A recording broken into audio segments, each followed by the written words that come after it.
तो क्या माहौल है इस बार यहाँ चुनाव का ठाकुरगंज विधानसभा में? यह है हम पार्टी पतंग छप। जो ओवैसी साहब हैं वो सबसे अच्छा कैंडिडेट हमको नजर आ रहे हैं, लीडर हैं। बोलने वाला नेता है। हाँ। हम लोग ओवैसी के लिए बिल्कुल सही सलामत है और उसी को हम लोग वोट देंगे।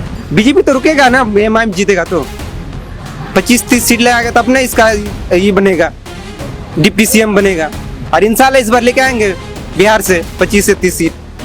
अपने वोट, अब मेरे पास एक ही वोट है मेरा ना, तो हम वो एक वोट मीम को देके जिताएंगे। अगर मेरे एक वोट से वो जीत जाए और मेरे लिए कुछ अच्छा करे तो हम उसी को वोट देंगे। फिर हम लोग का जो फ्यूचर देख रहे हैं, हम लोग मीम जो है हम लोग के लिए बहुत लड़ रहा है। उस समय तो साबुन से हाथ धोता था ना, अभी सलाम करेगा। अच्छा, उस समय तो हाथ धोते थे साबुन से और अब सलाम करेंगे। अब सलाम करेगा। उस समय सलाम करने में शर्म लगता था ना, अब करेगा ना। 25 से 30 सीट निकल सकती है इस बार। 5 सीट लेके गया था ना, इस बार 25 से 30 सीट लेके आएंगे। 70 साल से देख रहे हैं आरजेडी को, इस साल बदलना है हम लोग। नया युवा सब चाहते हैं जो एमआईएम पार्टी आए। लेकिन अगर सच्चाई से वोट हो ना तो शायद अच्छा पार्टी निकले और अच्छा हो, देश के लिए विकास होगा, हर कुछ होगा। अब ऐसी भाषण देते तो वो करते हैं। हम लोग सोच रहे हैं इस बार इंशाल्लाह कि किसान से एमआईएम को निकालना है हम लोग को। यहाँ पर तो एमआईएम का बहुत अच्छा पकड़ है। मुद्दे क्या होंगे इस बार चुनाव में? सिर्फ रोजगारी और पढ़ाई है, शिक्षा। बहुत नेता आते हैं, वादा करके चले जाते हैं, पूरा कोई नहीं कर पा रहा है। पूरा करेगा जो आदमी, उसी को ना हम लोग देखेंगे। अभी तो अब ऐसे इतना वादा नहीं किया कि हम ये दिलाएंगे वो दिलाएंगे, लेकिन वो लड़ रहा है। ठीक है, वो जब वो खुद बोल रहा है कि हम देंगे तभी वादा करेंगे, नहीं दे पाएंगे तो वादा नहीं करेंगे। वही बात है, इसलिए हम लोग उसको सपोर्ट कर रहे हैं। इंशाल्लाह उसको कामयाब करना है। गठबंधन को उतना फिक्र रहता तो शामिल में होता, शामिल में कर लेता उसको। तो शामिल में पहले बोलते थे बीजेपी का बी टीम है। जब बीजेपी का बी टीम है तो आज फिर गठबंधन में क्यों नहीं ले रहा?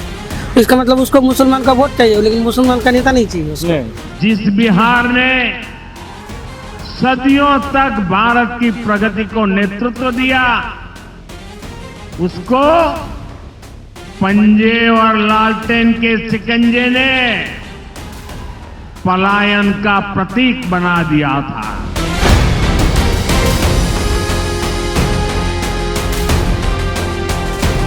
प्रधानमंत्री और नीतीश कुमार की जोड़ी सिर्फ कुर्सी के लिए, ये बिहार के अच्छाई के लिए नहीं किए वो।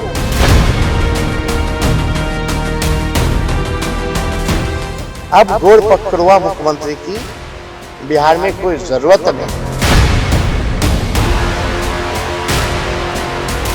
मैं हिंदुस्तान की जनता को और बिहार की जनता को कह रहा हूं, और जैसे महाराष्ट्र का चुनाव चोरी किया गया था, वैसे ही बिहार का चुनाव चोरी करने की कोशिश की जा रही है।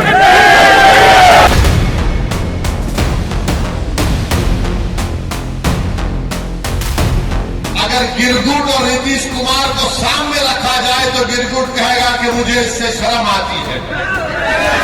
इतना रंग बदलते नीतीश कुमार।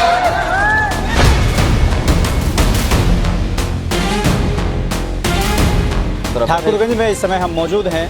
टप्पू मार्केट के नाम से जानी जाती है। ये एक दुकान है कपड़े की और यहाँ आप देख रहे हैं कि यहाँ युवा भी है और कुछ युवाओं से ज़्यादा जिनको बुज़ुर्ग कहेंगे तो शायद अच्छा ना उनको लगे, लेकिन बड़े लोग भी यहाँ पर मौजूद हैं। तो चुनाव को लेकर थोड़ा बातचीत करते हैं कि माहौल क्या है और इस बार 25 के चुनाव में क्या मुद्दे होने वाले हैं। तो एक बार इन लोगों से बातचीत शुरू करते हैं कि आखिर में मुद्दे क्या है इस बार और किस पार्टी को मौका देने वाले हैं। आप ही से शुरू करूँगा, क्या नाम हुआ आपका? मेरा नाम शौकत अली। शौकत अली।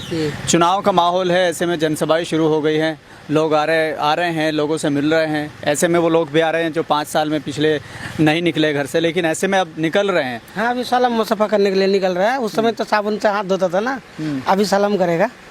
अच्छा, उस समय तो हाथ धोते थे साबुन से और अब सलाम करेंगे। अब सलाम करेगा। उस समय सलाम करने में शर्म लगता था ना, अब करेगा ना। तो क्या अब सलाम करना मजबूरी है या क्या है? अभी जरूरी है।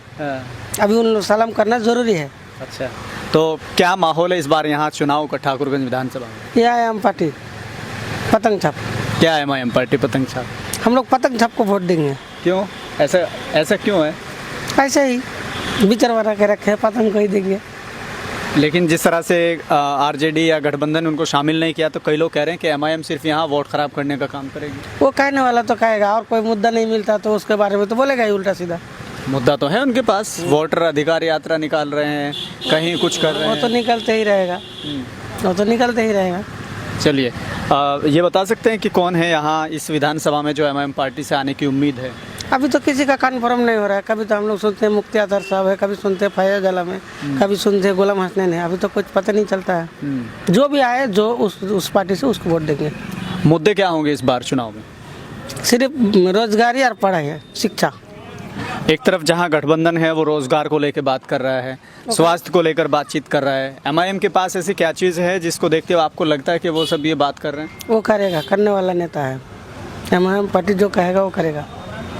अभी चुनाव में समय है, वादे जनता से एमआईएम नहीं कर रही है, अभी मैदान में सही से आए भी नहीं है, तो ऐसे में कैसे आपको टाइम है ना? आपको भरोसा कैसे है? भरोसा है, भरोसा पर तो ही दुनिया है। भरोसा नहीं तो कुछ भी नहीं है। ऐसे में जब कांग्रेस और जेडीयू, आरजेडी इन सब पे भरोसा करते आए हैं, तो अभी भी कैसे भरोसा आप ऐसे उन लोग को तो भरोसा कर करके इतना दिन देखे, एक बार चेंज होना चाहिए। इस बार चेंज करेंगे जी। चलिए, क्या नाम हुआ आपका? मेरा नाम शाहनवाज हुसैन हुआ। शाहनवाज हुसैन, एक शाहनवाज हुसैन बीजेपी के सांसद भी हुआ करते थे आपके यहीं से, तो क्या माहौल है यहाँ चुनाव का? देखिए, अभी तो कंफर्म नहीं है, आगे देखिए क्या होता है। अभी की स्थिति में अगर मान लीजिए चुनाव होते हैं अभी की स्थिति में, तो यहाँ से कौन निकल सकता है? किस पार्टी के लिए बेहतर होगा? देखिए, इमाम वही अभी ये है। काला साफ करो। अच्छा, तो माहौल बना हुआ है आपको है लगता है ऐसा? अभी तो है, आगे फिर क्या होगा कहना मुश्किल है। तो जिस आदमी का रुझान के बारे में नहीं कह पाइएगा, कब किधर हो जाए कहना मुश्किल है। मुस्लिम का रुझान ज़्यादातर गठबंधन की तरफ होता है, बीजेपी के खिलाफ होते हैं, तो इस बार क्या लोग गठबंधन को नहीं देखेंगे? हर बार तो देखते हैं, अब इस बार क्या होगा नहीं कर। बुजुर्गों का तो ज़्यादातर उधरे होंगे रुझान, अब युवाओं में टिके रहे। अच्छा, तो एमआईएम में ऐसी क्या खास बात है जिसको आप अहमियत दे रहे हैं गठबंधन के मुकाबले ज़्यादा? क्योंकि गठबंधन तो कह रहा है कि हम लोग लोगों के लिए काम करते हैं, तो एमआईएम के पास क्या है? जो ओवैसी साहब हैं वो सबसे अच्छा कैंडिडेट हमको नज़र आ रहे हैं, लीडर हैं। बोलने वाला नेता है। हाँ। ठीक है, क्या नाम आपका हुआ? थोड़ा सा आगे को हो जाए, थोड़ा फेस दिख जाए। जी, मेरा नाम मोहम्मद नजरुल हक है। नजरुल हक साहब, क्या माहौल है चुनाव का इस बार? सुहान इस साल का माहौल ठीक है। किसके लिए ठीक है? हम लोग ओवैसी के लिए बिल्कुल सही सलामत है और उसी को हम लोग वोट देंगे। इसके पीछे की वजह क्या है? वजह बहुत तरह का है, किंतु हम लोग उतना वजह बोलने से कोई फायदा नहीं है, किंतु वोट हम उसी को देंगे। नहीं, एक दो चीज़ या कोई ऐसी बड़ी चीज़ तो बताएं जिसको लेके आप। बात यही है, उसको अंदर ईमानदारी बहुत है। जो कहता है वो बिल्कुल सच कहता है। जो कह देगा वो हमें काम करेंगे तो करके दिखा देता है। इसीलिए उसके ऊपर हम लोग को पूरा विश्वास है और पूरा यकीन भी है। अब उस तरीके से हम लोग उसी को वोट देने के लिए हम लोग को पूरा इजाज़त है और दिल भी कहता है उसी को मैं वोट दूंगा। तो जिस तरह से गठबंधन की तरफ से ये कहा जाता है कि एमआईएम को वोट देना मतलब अपना वोट खराब करना, ये सब चीज़ें नहीं सुनते यहाँ के लोग? देखिए, ये सुनने के तो हज़ारों लोग कहता है, अपना पीपल्स के लिए, अपना वोट के लिए, अपना कैरेटी के लिए, अपना चुनाव के लिए, अपना कैरेट के बढ़ाने के लिए, किसी को दबाने के लिए। किसी का दिल में कोई घुसा हुआ नहीं है, किंतु हम लोग का इरादा तो है अभी उसको छोड़ कर के हम लोग इधर उधर भटकाने वाला नहीं है। अच्छा, ऐसा क्या सुंघा दिया आपको, क्या पिला दिया? नहीं, सुहाने की बात नहीं है, सुहाने की बात नहीं है। उसका अंदर ईमानदार है और जो बात कहता है बिल्कुल सच कहता है और सच के अलावा कुछ कहता ही नहीं है। इसीलिए हम लोग, मेरा दिल कहता है कि नहीं, ईमानदार लोग है और हर तरह के, और पढ़ा लिखा भी बहुत है और हर जगह उसको भाषण में, प्रचार में, हर चीज़ में वो सही बात कहता है और सही का जुमला निकालता है, हक का बात कहता है और हक का मुकाबला करता है। तो इसीलिए आप पसंद करते हैं? इसीलिए हम उसको पसंद करते हैं। तो आरजेडी का क्या होगा, गठबंधन का क्या होगा? गठबंधन का क्या होगा, जो होगा उस टाइम देखा जाएगा। इसलिए कोई प्रोग्राम नहीं है कि तो हम लोग अभी आगे चल कर बात उतना बोलने उतना फिक्र रहता तो गठबंधन को उतना फिक्र रहता तो शामिल में होता, शामिल में कर लेता उसको। शामिल में पहले बोलता था बीजेपी का बी टीम है, जब बीजेपी का बी टीम है तो आज फिर गठबंधन में क्यों नहीं ले रहा? इसका मतलब उसको मुसलमान का वोट चाहिए, लेकिन मुसलमान का नेता नहीं चाहिए उसको। तो जब उसको मुसलमान का नेता नहीं चाहिए तो उसके ऊपर हम लोग क्यों जाएंगे? लेकिन मुसलमान तो देता है ना गठबंधन को वोट। अच्छा दे रहा है ना, तो बोल तो रहा है कि दे रहा है, मिला नहीं ना अभी। अभी समय आएगा तब ना। आज तक आप लोग सुने होंगे, हम लोग सुनते आ रहे हैं कि ओबीसी को बीजेपी का बी टीम बताया जाता है, हाँ बी टीम बताया जाता है। जब बीजेपी का बी टीम है तो आज वो गठबंधन में शामिल होने गया तो फिर उसको तेजस्वी यादव साफ माना कर दिया कि बहुत लोग पढ़ा है, कितना को शामिल करेंगे। तो जैसे एमआईएम भी यहाँ से चुनाव लड़ेगी और मुस्लिम उसको भी चुनाव वोट देगा और ऐसे ही गठबंधन को भी वोट देगा, तो कई लोग कह रहे हैं कि डिवाइड हो जाएगा और जेडीयू बीजेपी यहाँ से निकल जाएगी। तो वो बात अलग की बात है, बीजेपी निकल जाए या आपका जेडीयू निकल, आरजेडी निकल जाए, लेकिन इस बार जो है ना एमआईएम को ही वोट देंगे। कितनी सीटें सीमांचल से निकल सकती है? जितना भी सीट मिलेगा उसको हम लमसम सभी निकलेगा, सभी निकलेगा। क्या कहेंगे? 25 से 30 सीट निकल सकती है इस बार। 5 सीट लेके गया था ना, इस बार 25 से 30 सीट लेके आएंगे। 70 साल से देख रहे हैं आरजेडी को, इस साल बदलना है हम लोग। नया युवा सब चाहते हैं जो एमआईएम पार्टी आए। युवाओं को उम्मीद क्या है? क्योंकि एक तरफ आरजेडी या गठबंधन कहता है कि हम युवाओं को रोजगार देंगे, एमआईएम इस तरह की बातें अभी तक नहीं कर रही है, तो ऐसी युवाओं को उनसे उम्मीद क्या है? उम्मीद यही है सर, जो बोलता है वो करके, नहीं बोला अभी ना करके दिखाएगा। 70 साल से ही लोग को वोट देके वादा ही कर रहा है सिर्फ, आज तक अभी कुछ नहीं किया है। इसलिए हम लोग चाहते हैं जो एमआईएम को ही वोट देंगे। तो मतलब जिस तरह से गठबंधन में एमआईएम को नहीं लिया गया, तो यहाँ के युवा क्या सोचते हैं? नहीं लिया तो क्या हुआ, फिर भी हम लोग वोट देंगे एमआईएम को ही। कई लोग कह रहे हैं कि वोट खराब हो जाएगा। वोट खराब अपने बोलने से थोड़ा ना होगा वोट खराब। जो चाहता है युवा वो सिर्फ पतंग छाप को चाहता है। तो क्या इस बार बीजेपी को नहीं रोकेंगे? रोके बीजेपी तो रुकेगा ना, एमआईएम जीतेगा तो 25-30 सीट ले आएगा, तब ना इसका ये बनेगा, डिप्टी सीएम बनेगा। और इंशाल्लाह इस बार लेके आएंगे बिहार से 25 से 30 सीट। नीट में कामयाब नहीं हो पाए, विजडम आपके लिए लाया है दूसरा मौका, नीट रिपीटर बैच। इस साल विजडम ने नीट में बेहतरीन कामयाबी हासिल की है। पेपर टफ होने के बावजूद 545 मार्क्स के साथ स्टूडेंट ने शानदार परफॉर्मेंस किया है और 25% स्टूडेंट्स गवर्नमेंट सीट हासिल करने में कामयाब हुए हैं। ये कामयाबी का सफर एक बार फिर नए काफिले के साथ रवाना होने को तैयार है, जिसका हिस्सा बनने का मौका अब आपके पास भी है। विजडम नीट रिपीटर बैच शुरू हो चुका है, जिसमें न सिर्फ आपको तराशा जाएगा बल्कि आपको स्कॉलरशिप्स भी दी जाएंगी। अगर आपने 400 से ज्यादा मार्क्स हासिल किए हैं तो आपको 90% स्कॉलरशिप दी जाएगी और ऐसे ही इस स्कॉलरशिप का सिलसिला 199 मार्क्स तक चला जाता है। तो अगर आप अपने डॉक्टर बनने के सफर को मंजिल देना चाहते हैं तो इस सुनहरे मौके का फायदा उठाएं। नीचे दिए गए नंबर पर अभी कांटेक्ट करिए।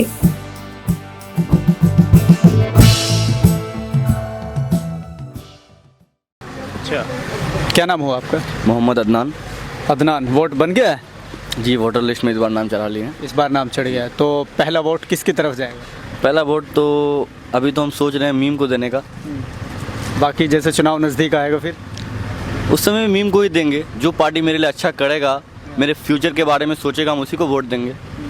अपने वोट, मेरे पास एक ही वोट है मेरा ना, तो हम वो एक वोट मीम को दे के जिताएंगे। अगर मेरे एक वोट से वो जीत जाए और मेरे लिए कुछ अच्छा करे तो हम उसी को वोट देंगे। तो ऐसे कैसे विश्वास किया जा सकता है कि वो आपके लिए कुछ अच्छा करेगी? क्योंकि आरजेडी को वोट दे के आए हैं, जेडीयू को वोट दे के आए हैं, तो ऐसे एमआईएम जब एक नई पार्टी है, कैसे भरोसा है? क्योंकि वो सच बोलते हैं ना हर जगह, वो डरते नहीं है, वो पीछे नहीं बोलते हैं, वो आगे में बोलते हैं और सच बोलते हैं। कई लोग ये कहते हैं कि वो बीजेपी के लिए काम करते हैं। बोलने वाला कुछ भी बोल सकता है ना। चोर बोलेगा तो चोर नहीं होगा ना। चोर के भाई अगर चोरी ना करता और चोर जो है वो चोरी करता है, तो अब चोर को चोर बोलेगा, उसके भाई को चोर नहीं बोल सकता है ना। वो तो अच्छा कर रहा है।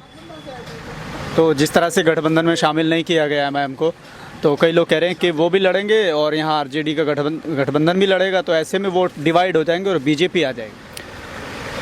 देखिए, आने से तो कुछ भी आ सकता है। अगर वोट डिवाइड हो जाए, बीजेपी जीत जाए, वैसे भी बीजेपी जीत रही है तो चोरी वोट से जीत रही है ना। 1,24,000 वोट जो वो चोरी किया, 0 हाउस नंबर 0 से वो इतना वोट लेके आ गया, चोरी किया वो वोट, वो तो चोरी से जीत रहा है ना।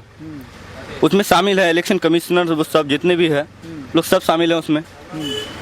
वो लोग मिल के वो वोट चोरी कर रहे हैं, वो जीत रहे हैं। लेकिन अगर सच्चाई से वोट हो ना तो शायद अच्छा पार्टी निकले और अच्छा हो, देश के लिए विकास होगा, हर कुछ होगा, बच्चे का फ्यूचर बनेगा। तो एमआईएम से क्या उम्मीदें हैं? क्या आपको लगता है कि वो आपके लिए एजुकेशन फील्ड में कुछ करेंगे? वो जीतेंगे तो एजुकेशन फील्ड में भी अच्छा करेंगे, बाकी देश के बारे में भी सोचेंगे। राहुल गांधी आजकल यात्रा निकाल रहे हैं, कई लोग कह रहे हैं कि बड़ा पसंद करते हैं युवा देश के, आप नहीं करते हैं उनको? देखिए लाइक तो सबको करते हैं, लेकिन कोई फेवरेट होता है ना, तो वो फेवरेट तो है मेरा। वो कौन? अवैसी। क्या इसलिए कि भाषण सुनते हैं? नहीं, भाषण का कोई बात नहीं है, वो अच्छा बोलते हैं हर जगह। दोनों फील्ड में दोनों अच्छे हैं, राहुल गांधी या अवैसी दोनों अच्छे हैं, लेकिन वो तो मेरे मन पे डिपेंड करता है कि हम किसको वोट दें और कौन मेरे लिए अच्छा है। ऐसे में कई लोग कह रहे हैं कि राहुल गांधी बड़ा संघर्ष कर रहे हैं, तेजस्वी यादव बड़ा संघर्ष कर रहे हैं, ओवैसी सिर्फ भाषण देते हैं, बात करते हैं और ज़मीनी स्तर पर कुछ करते नहीं है। अवैसी भाषण देते तो वो करते हैं, लेकिन हम लोग का जो फ्यूचर देख रहे हैं हम लोग, मीम जो है हम लोग के लिए बहुत लड़ रहा है। पार्लियामेंट से हो, कहीं पे भी हो, वो मुसलमान हो या कोई भी कास्ट के लिए हो, बहुत ज़्यादा वो संघर्ष कर रहे हैं, सबके लिए वो बहुत अच्छे नेता है। तो हम लोग सोच रहे हैं इस बार इंशाअल्लाह कि किशनगंज से एमआईएम को निकालना है हम लोग को। लेकिन जिस तरह से कह रहे हैं कि राहुल गांधी सबको साथ लेकर चल रहे हैं, तेजस्वी यादव सबको साथ लेकर चल रहे हैं, तो ओवैसी जब भाषण देते हैं तो लोगों के बीच एक डर पैदा होता है और इससे क्या होता है कि हिंदू मुस्लिम के बीच थोड़ा क्या कहते हैं कि नफरत पैदा हो जाती है। देखिए ऐसा कोई बात नहीं है, वो सिर्फ मुसलमान के लिए नहीं बोल रहा है। आज जो जितने भी कानून लागू हो रहा है, जितने भी जो कुछ भी हो रहा है, तो सबके लिए हो रहा है ना, सिर्फ मुसलमान के लिए तो नहीं हो रहा है, सबके लिए हो रहा है। तो सबके लिए लड़ रहा है ना, सिर्फ अकेले मुसलमान के लिए तो नहीं लड़ रहा है। वो सबको बोल रहा है कि मेरा साथ दो, हम आगे तुम लोग को तुम्हारा फ्यूचर दिखाएंगे। लेकिन उसका साथ देगा तब ना वो आगे कुछ कर पाएगा। ऐसे में वो अकेले क्या करेगा? आदमी उसको सपोर्ट करेगा तब ना आगे कुछ कर पाएगा। ऐसे में जब ज़मीनी स्तर पर उतरकर वो लोग वोटर अधिकार यात्रा निकाल रहे हैं और ऐसे में कई लोग ये कह रहे हैं कि ओवैसी ज़मीनी स्तर पर कुछ करते नहीं है, सिर्फ भाषण देते हैं और काम चलाते हैं, तो क्या सिर्फ भाषण देने से कुछ होगा? नहीं नहीं, ऐसा कुछ नहीं है। देखिए भाषण देने से आदमी का माइंड जो है उसको मतलब थोड़ा अपने तरफ कर रहा है, ठीक है, लेकिन इसमें से कुछ नहीं है, ठीक है। जिसका मतलब जो मतलब आदमी है, जिसको जहाँ जाने का वो जाएगा ही, किसी को बोलने से कुछ नहीं करेगा, ठीक है। तो क्या लग रहा है इस बार कितनी सीटें यहाँ से एमआईएम निकाल सकती है? इंशाल्लाह पूरी सीट निकालना है एमआईएम को, पूरी कोशिश है। पूरी कितनी? पूरी वही मतलब 25 सीटें। बहुत ज़्यादा बैठती है 25 सीटें। बस नहीं हो 20 भी तो निकल जाए तो बहुत है, इतना आ जाएगा तो इंशाल्लाह कि कामयाब मिल ही जाएगा। 20 सीटें आपके अकॉर्डिंग अगर निकलती है तो एमआईएम का क्या फ़ायदा होगा? बहुत फ़ायदा है, फ्यूचर है उसमें। तो बना नहीं पाएगी ना? नहीं बन पाएगा तो हम लोग का तो काम आएगा ना। हम लोग का तो मतलब देख रहा है ना कि मुसलमान के ऊपर कितना अत्याचार हो रहा है, उसमें तो साथ दे सकता है ना, उसको तो कोई रोक नहीं सकता है ना।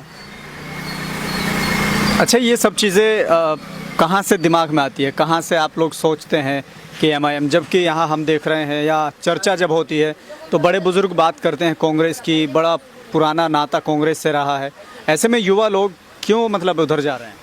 देखिए हम लोग युवा हैं, युवा यही चाहता है कि आगे जो मतलब हो रहा है हम लोग के साथ, ठीक है, क्योंकि बहुत नेता आते हैं वादा करके चले जाते हैं, पूरा कोई नहीं कर पा रहा है। पूरा करेगा जो आदमी, उसी को ना हम लोग देखेंगे। अभी तो अब ऐसे इतना वादा नहीं किया कि हम ये दिलाएंगे वो दिलाएंगे, लेकिन वो लड़ रहा है, ठीक है। वो खुद बोल रहा है कि हम देंगे तबे वादा करेंगे, नहीं दे पाएंगे तो वादा नहीं करेंगे, वही बात है। इसलिए हम लोग उसको सपोर्ट कर रहे हैं, इंशाल्लाह उसको कामयाब करना है। टप्पू मार्केट की ये जो तस्वीर है वो आप देख रहे हैं, यहाँ पर ये कपड़े की दुकान है और यहीं क्या है कि कस्टमर लोग आते हैं और आज हमने सोचा कि थोड़ा मार्केट के लोगों से भी जान लेते हैं, युवा भी कुछ मौजूद हैं, अभी आए हैं। आप क्या नाम हुआ आपका? जी असद रजा, मोहम्मद एमडी असद रजा। असद रजा, चुनाव को लेकर क्या माहौल है और खासकर युवा लोग क्या सोच रहे हैं चुनाव? यहाँ पर तो एमआईएम का बहुत अच्छा पकड़ है। कैसे पकड़ है? जी जैसे युवा पूरा जोश में है अभी, जैसा माहौल पता चल रहा है हम लोग को, देखते हैं तो पूरा मीम का ही मतलब पकड़ है यहाँ पर अपना दिगल बैंक में। काम क्या करते हैं आप? जी दुकान ही है मतलब। अच्छा, दुकान है। तो जैसे कस्टमर लोग आते हैं, कभी राजनीतिक चर्चा भी होती है? जी बहुत ज़्यादा, क्या लगता है? दिन भर 2-4 बार तो हो ही जाते हैं। 4 आदमी अगर एक साथ बैठते हैं तो लगभग ये सब मीम के बारे में सब कुछ बोल रहे हैं, ये मुस्लिम जो पार्टी। मतलब ऐसा क्यों है, क्यों आपको लगता है कि सब लोग एमआईएम को लेकर बोल रहे हैं? क्या इसके पीछे का कारण है या ऐसी कौन सी स्कीम है जिससे ये लगता है कि एमआईएम के साथ जाना चाहिए? यहाँ पर देखते हैं मतलब असदुद्दीन ओवैसी साहब जो हैं बहुत अच्छा, कोई भी आवाज़ जो है मतलब तो वो कोई और कैंडिडेट जो है मतलब नहीं उठाते हैं, पूरा आज तक मतलब मुसलमान के खिलाफ जो भी मतलब ये होते हैं पूरा मतलब वो असदुद्दीन ओवैसी साहब भी मतलब उठाते हैं आवाज़। अभी राहुल गांधी को लेकर कई बातें हो रही हैं कि वोटर अधिकार यात्रा निकाल रहे हैं, युवा लोग कहते हैं कि वो हमारा पसंदीदा नेता है, तो ऐसे में राहुल गांधी को क्या मानते हैं आप? राहुल गांधी हालांकि अभी बहुत अच्छा नेता है, मानते हैं बात। लगता है कि सीटें निकल पाएगी इस बार चुनाव में? ये इंशाल्लाह अगर उनको मिलते हैं यहाँ पर सीट तो इंशाल्लाह निकाल लेंगे।